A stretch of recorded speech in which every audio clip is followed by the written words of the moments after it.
In my previous Ultimate Toolkit video, it covers everything I might need with top quality tools throughout, but it's really pricey at $1,000. I've been wanting to come up with an affordable starter kit, and after months of work, I've condensed this down to a toolkit that's less than half the price and half the weight, but still has most of the features of my bigger kit.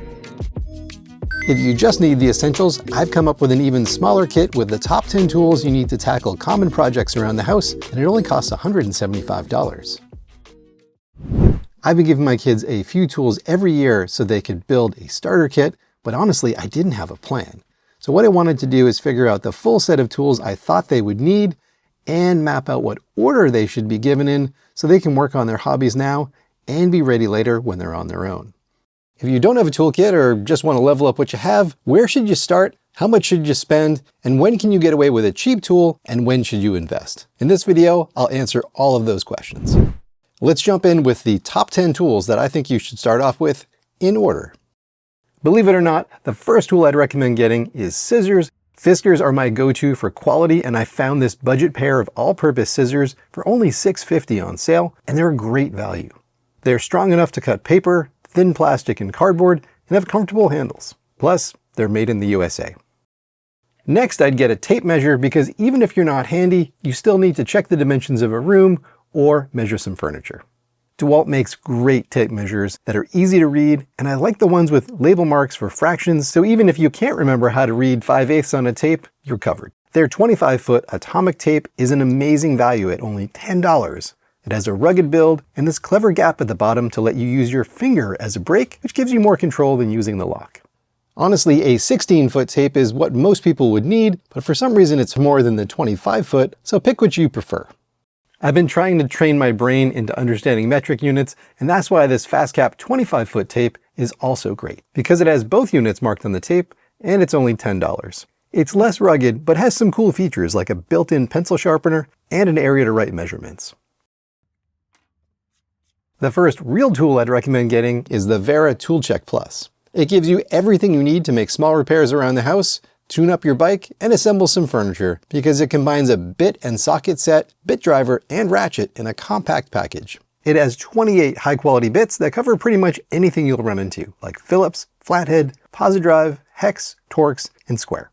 There's a small but comfortable magnetic driver handle and a mini reversible ratchet that'll work with the bits. For extra reach, there's an excellent locking extension that works in both. For tackling bolts, there are 7 high-quality sockets along the bottom. You can get this in metric or imperial, but I think if you're in the US, you can still get by with metric. Just drop the included 1/4-inch adapter into the driver or ratchet, and you're in business. The price of these varies a lot. I've seen them at over $100 on Amazon, but if you're patient and wait for sales, you can definitely pick these up for under $70. I got 2 of them on Woot just a couple weeks ago for $65 a piece. That may seem like a lot of money, but you just can't beat the combination of utility and organization that you get with the Tool Check Plus. And yes, this is made in the Czech Republic, not Germany, but I don't really care as long as the quality control is there and it uses excellent design, and it definitely meets those standards. The mini bit driver in the Tool Check Plus is fine for what it is, but having a full-size driver handle will make life a lot easier. If you want to level up, pick up the Wera 838 RARM because it has a larger, more comfortable handle, a locking bit holder, and a super slick ratchet that's easy to turn with your fingers and change direction with a twist. I've tested a ton of bit drivers, and this is by far my favorite because the ratchet turns in the direction that you want to loosen the bolt, which makes it super intuitive. It costs $35 and is well worth it. It's by far my favorite ratcheting driver. A utility knife is an inexpensive addition to your kit and is perfect for cutting cardboard, plastic, foam, and zip ties. Probably the most classic choice here is the Milwaukee Fastback utility knife. I personally like the compact folding model that's more comfortable than the bigger ones with extra features like bit storage and a bit driver. It only costs $10 at Home Depot, and it's a really beefy tool that can handle abuse. I recently picked up this Olfa utility knife from Japan that uses snap-off blades and is better for precise work. I like that you can adjust the blade length, and its plastic handle is very rigid and comfortable. Best of all, it's only $8. Both of these are great choices and give you a lot of value, so it's really just a question of preference. A hammer is a classic tool, but if you're just hanging pictures on the wall or maybe knocking some pegs into IKEA furniture, you can definitely get by with a stubby hammer like this Work Pro for $9. You can even find cheaper versions at Harbor Freight for just a few bucks. This has a decent sized head on a short fiberglass handle and is surprisingly capable. But the shorter claw makes it harder to pull nails out. If you're hammering in more than just a few nails or doing some light framing or a little bit of demo, you're definitely going to want to have a real hammer like this Estwing. It's a great choice because it's forged from a solid piece of steel and has a comfortable grip that reduces vibrations. It's made in the USA and is reasonably priced at $25. I think the 12-ounce version is really all you need, but oddly it's $5 more than the larger 16-ounce version, so you need to decide if you want to pay more for less.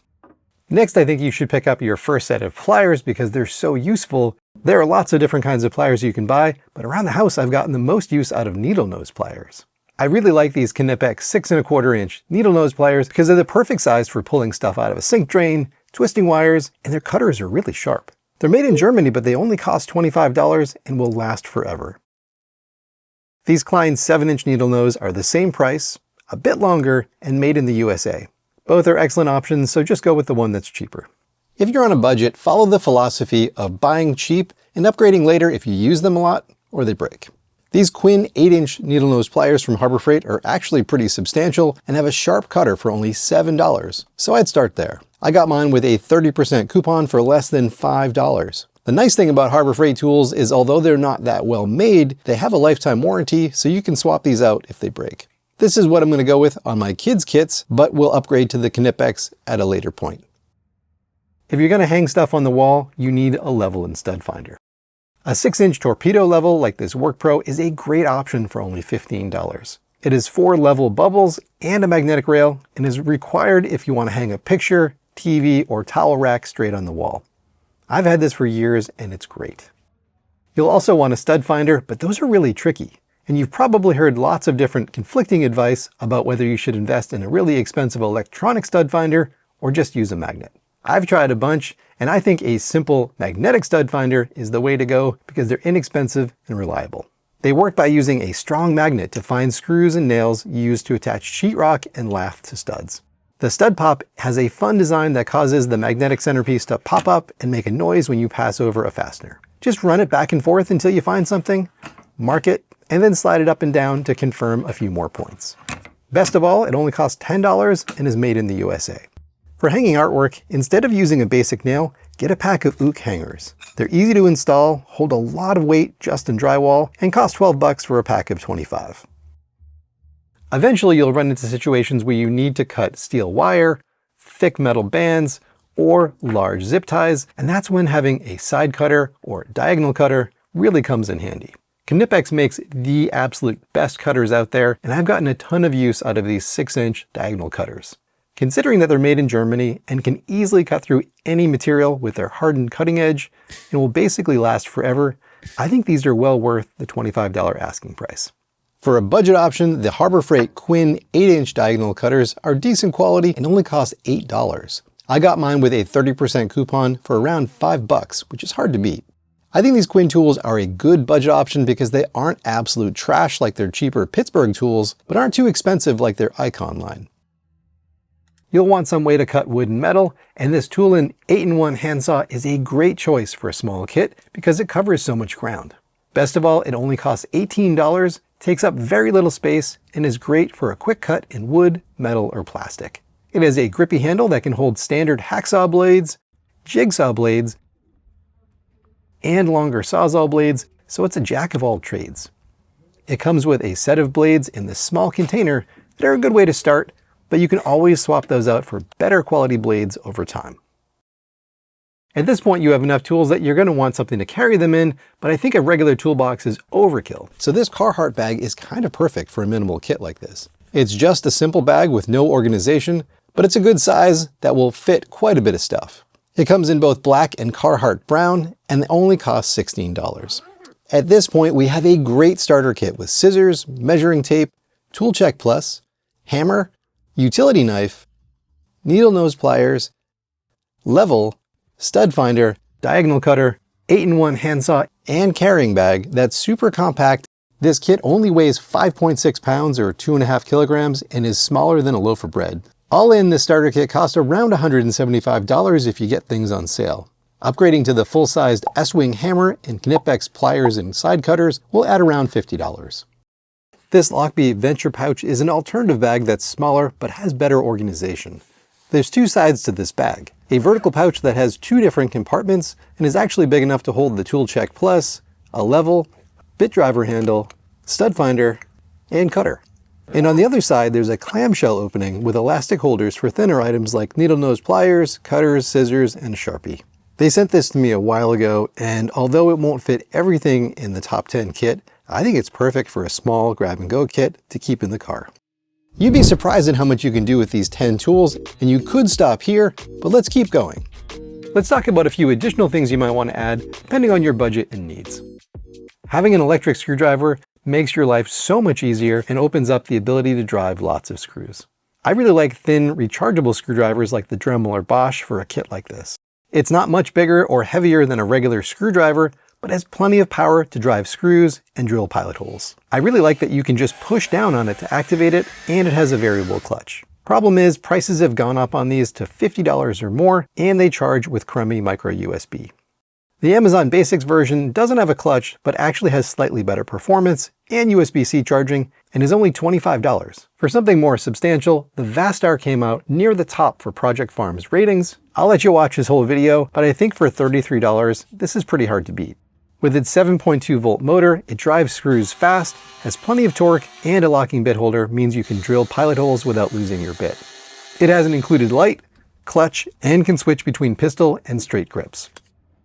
For most people, I think the Amazon Basics version of this simple electric screwdriver is the way to go, and it fits nicely in our tool bag. I'd suggest getting an assorted set of screws in various sizes to use with the driver. You can get a set like this for around $8 and customize it. I added a few small drill bits to make pilot holes, a countersink bit, a selection of washers, and a few of those Ook picture hangers I mentioned. A set of Allen keys will help you work efficiently on hex head bolts that you'll find on bike, camera, furniture, and exercise gear. Sure, you can use the hex bits from the Tool Check Plus in the ratchet or bit holder, but these let you apply a lot more force and will fit into tight spaces or cover odd angles that you can't reach otherwise. That's why I love these Wera Hex Plus keys. They're incredibly beefy with super tight tolerances that fit perfectly into hex fasteners, so you can really apply some torque, and the ball head design lets you work at an angle in tight spaces. The color-coded wraps make it easy to see what size you have, and the organizer is really nicely designed. These aren't cheap at $34 for a set of 9, but I think it's a good investment. Although Wera is a German brand, these are made in the Czech Republic, but the quality is still excellent. The short and long versions are basically the same price, but for a compact kit, I like the smaller size in metric, but the larger ones are definitely a better value. If that's too steep, this Craftsman set is highly rated, has ball ends, and only costs $12, but it doesn't have color coding and is made in Vietnam. There is a big difference in how beefy these are when you compare them side by side, especially with the smaller sizes. The Wera are extra strong and heat treated so they won't bend or twist, unlike these cheaper alternatives. If you've watched other tool videos, you're probably wondering, where are the Knipex pliers? Because those are everyone's favorite in these EDC style videos, but I think an average homeowner don't need those until they start getting into more advanced projects. Personally, I'd start with the Cobras. They have an adjustable jaw and super grippy teeth to let you grab any shaped object tightly and apply tons of torque. These can leave a mark, so they aren't for delicate work, but nothing grabs better than a pair of Cobras, and they're a good all-purpose set of pliers. I got a 7-inch pair on sale for $35 and really like how comfortable they are, but size up to a 10-inch if you want to do plumbing or tackle bigger things. If you're on a budget, there are knockoffs like these ones from Harbor Freight, but their 8-inch water pump pliers feel pretty subpar and really greasy. So I'd stay away even if they're only 18 bucks.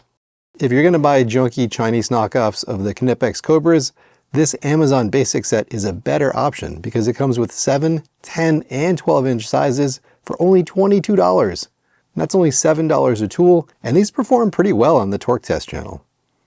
To work on a wide range of bolts beyond what the Tool Check Plus covers, and get into tight spaces a ratchet can't reach, the Knipex Pliers wrench is amazing, and it will let you work on a wide variety of bolts without needing a big, heavy set of wrenches, and works way better than an adjustable wrench. It has parallel jaws with a smooth surface and a wide range of adjustability that's really great for turning large bolts or fittings without leaving a mark.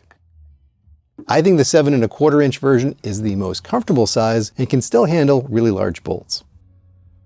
These cost around $60, so I would definitely wait until you need them, because maybe you won't. I bought a pair on Woot around Christmas for $42, and they had a ton of other Knipex on sale for over 50% off. The Harbor Freight 10-inch pliers wrench is a pretty good copy, and $20 cheaper than the Knipex if you want the bigger size and don't want to wait for a sale. If you work on electronics or computers, the bits in the ToolCheck Plus might be too big or bulky to work. Having a precision screwdriver will let you access those small recessed screws.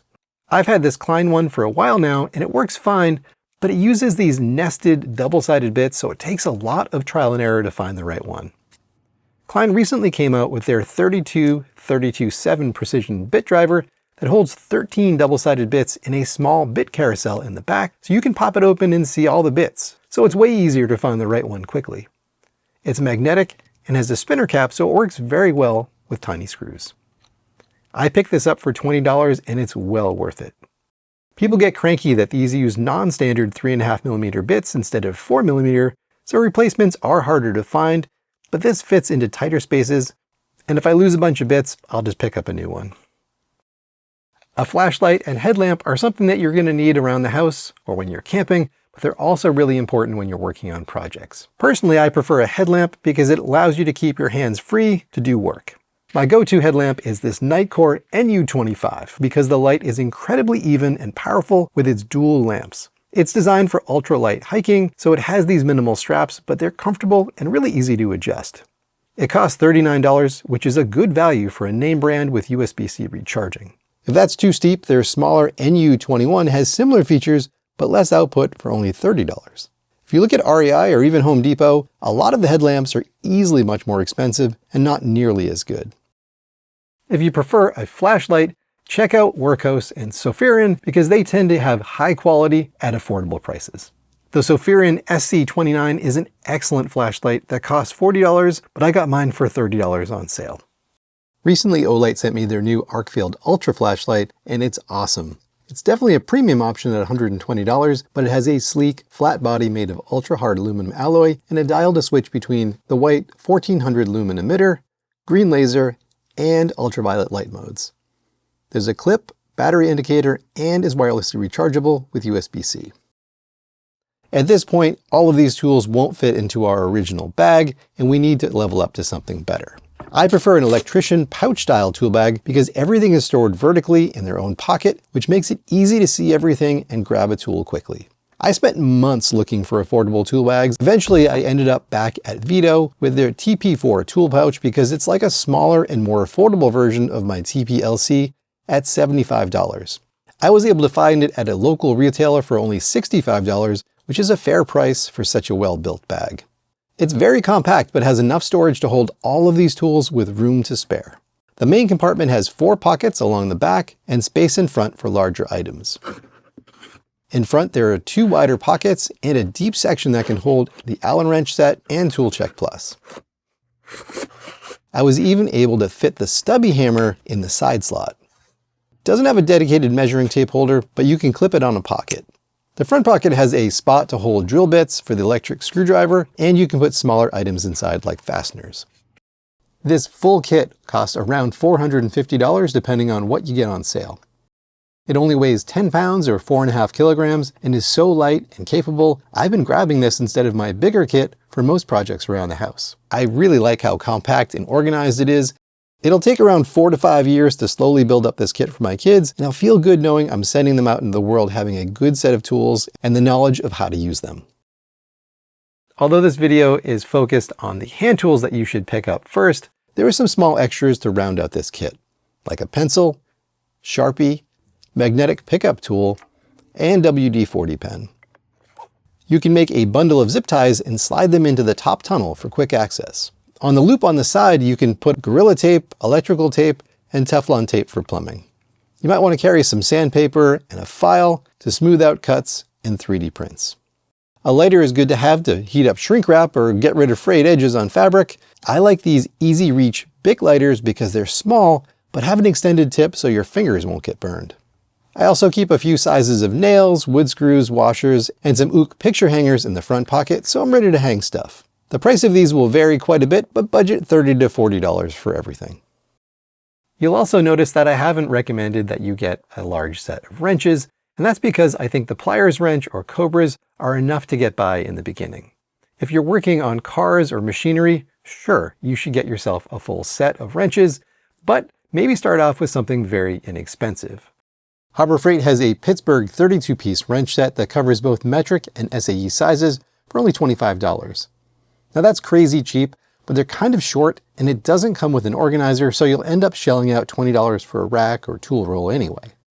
Personally, I'd spend a little more and pick up this WorkPro 22-piece metric and SAE set that comes with a nice plastic organizer, so you can keep this in your car or on your workbench and quickly find the right tool. It's $40, but I got it for $36 with a coupon, which is a great value.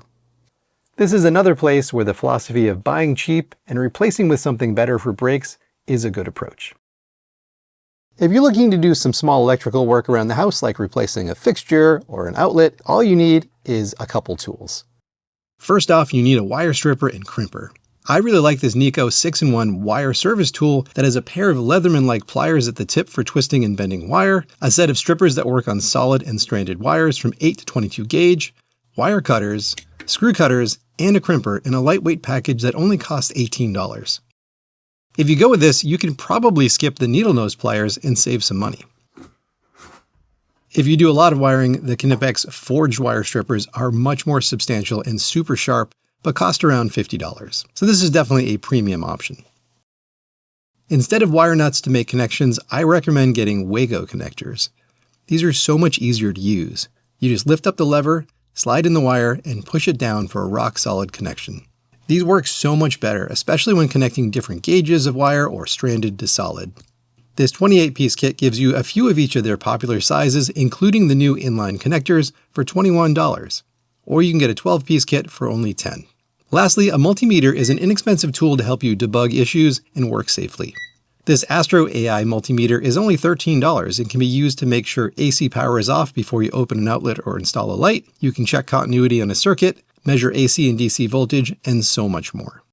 A non-contact tester is handy for checking if a fixture is live, but a multimeter can do so much more and is basically the same price. With wire strippers, Wago connectors, and a multimeter, you can tackle a lot of DIY electrical projects around the house for as little as $30. Alright, well I hope this gave you some good ideas on how to build a starter kit. Let me know in the comments what your everyday toolkit looks like and what you do to make my kit even better. If this video was helpful, please give it a thumbs up and consider subscribing. And if you want to learn more about my full-size toolkit, check out this video here.